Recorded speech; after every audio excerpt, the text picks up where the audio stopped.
yan nga ang dapat nila i-answer properly, no? Pero I would still believe that it is an act of God, no? It's an act of Allah subhanahu wa ta'ala kasi because of that incident at saka yung clear attempt on their part to serve the warrant of arrest, sa amin po at saka subsequently when this was confirmed by the ICC itself, parang nabunutan ako ng tinik. Why?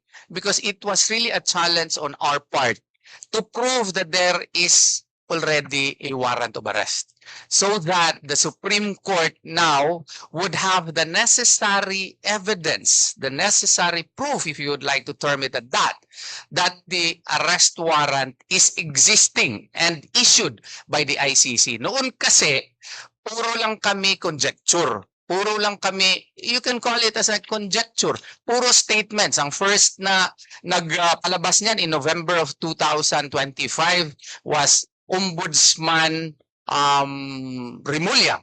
And we used that in the manifestation that we filed in the Supreme Court then. But then again, I would understand that why the Supreme Court would not act on our TRO yet because there was no proof indeed that there is an ICC warrant. So, nung pinakita na mismo ni Mr. Antonio Trillanes na meron ngang warrant and kinonfirm ng ng ICC in the evening of May 11, then there is no more doubt as to the existence of the warrant of arrest. And the existence of the warrant of arrest and in fact the recognition on the part of the executive department that there is a warrant of arrest should be differentiated from enforcement of warrant of arrest such that if they justify it on the foreign affairs power on the part of the executive department or through his presidential powers on the part of the executive department, once it involves deprivation of liberty within Philippine soil, we will follow Ho versus People, Achacoso versus Salazar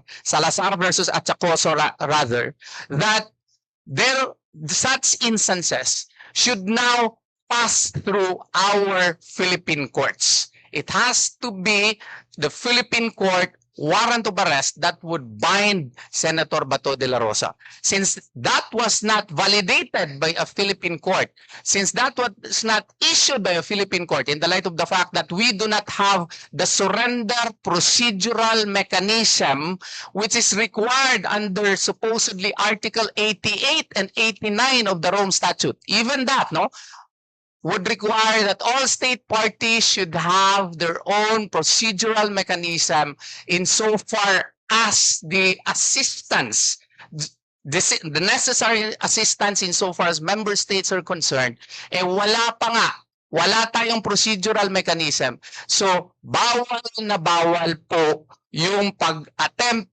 and ongoing effort to arrest Senator Bato de la Rosa. So, we interposed our objection as lawyers. Attorney Jimmy Bondo has likewise argued against the implementation of any ICC warrant of arrest if not issued by a Philippine court judge, if not confirmed or validated by a Philippine judge.